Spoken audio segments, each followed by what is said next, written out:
Hey folks, phototristan is back with another video, and in this video I'm going to be reviewing the Audioquest NightOwl Carbon Headphones.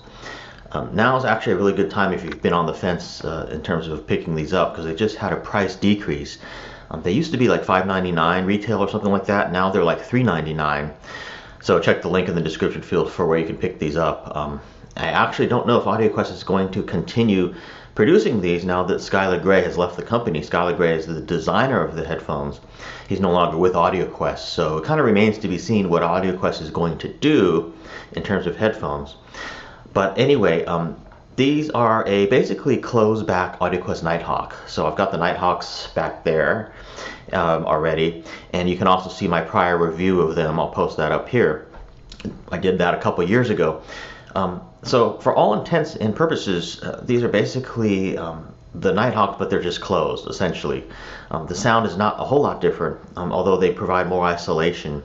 And but it's very close to the Nighthawk sound signature, given that it's the exact same biocellulose drivers, same impedance, same size drivers, the 50 millimeter, pretty much the same design, except that it's just a closed back. Also, just in terms of the look of them, you can kind of see here, these have a sort of metallic paint finish rather than a wood finish, and you can kind of see they're closed right here rather than having a grate and having it be open. And it's a little bit hard to see in this video, but the color of them look black, but they're actually a very dark charcoal gray.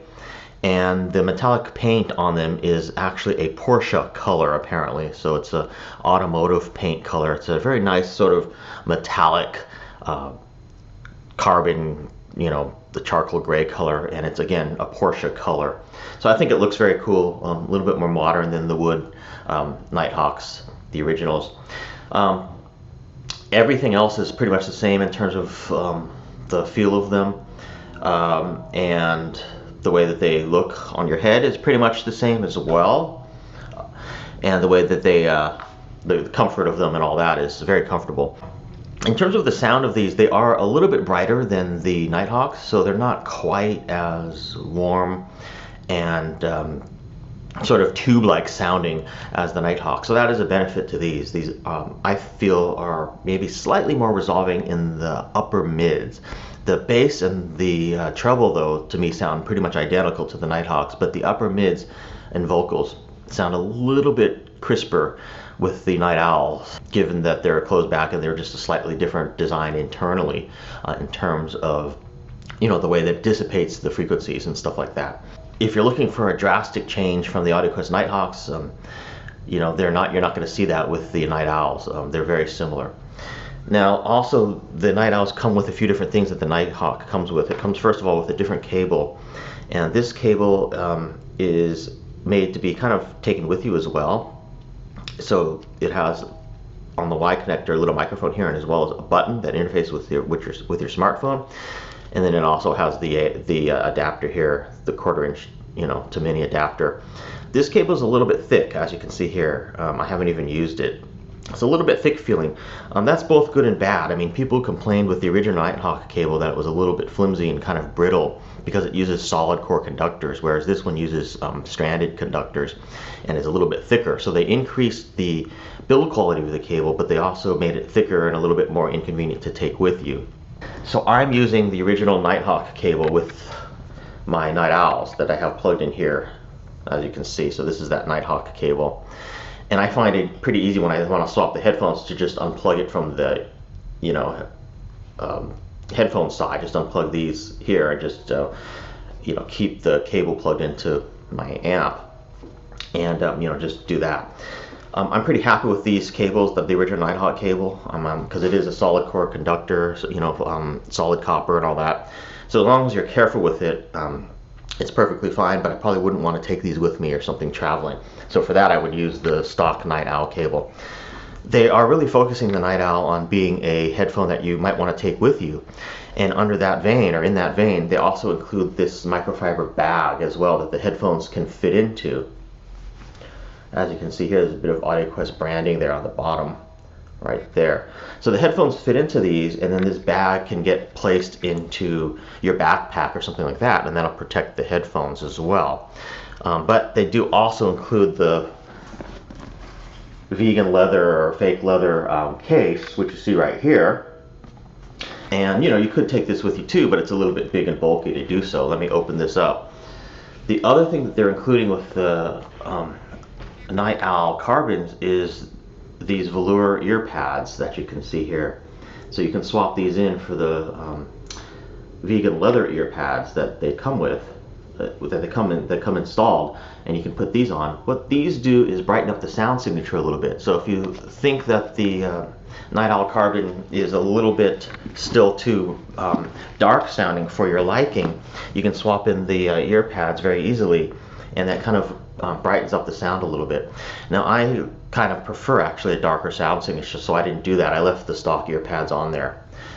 But that is something that you can do, and it, from what I understand, makes the bass a little bit less and kind of brightens up the sound a little bit.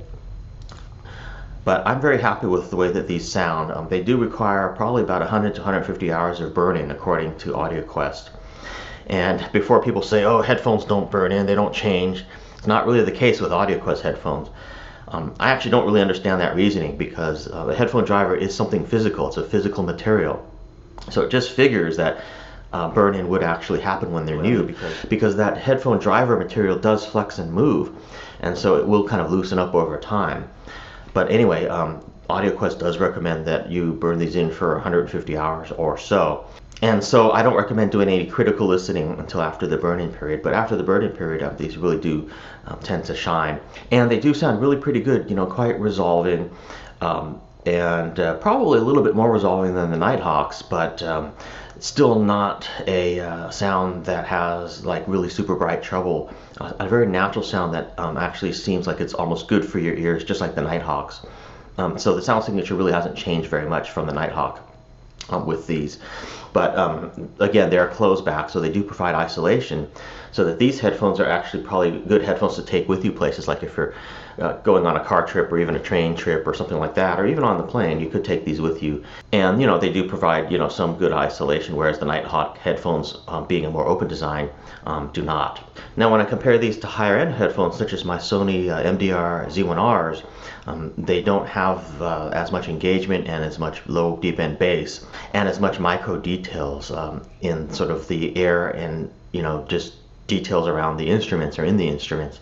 But you know, that's a much more expensive headphone, so in many ways it's not really a good comparison. This headphone is literally a $400 headphone right now, and I think for $400 you almost can't beat it. That's really a great price for these headphones, and definitely highly worth it. As a matter of fact, one of the reviewers on Stereophile named Herd Reichert, I think his name is, don't know exactly how to pronounce his last name, but he says if he had to choose only one headphone, it would be the Audioquest NightOwl Carbon. It's like one of his most favorite headphones. So again, for $400 that these are currently priced at, I think they're definitely a really good bargain, and definitely a must-buy in my opinion.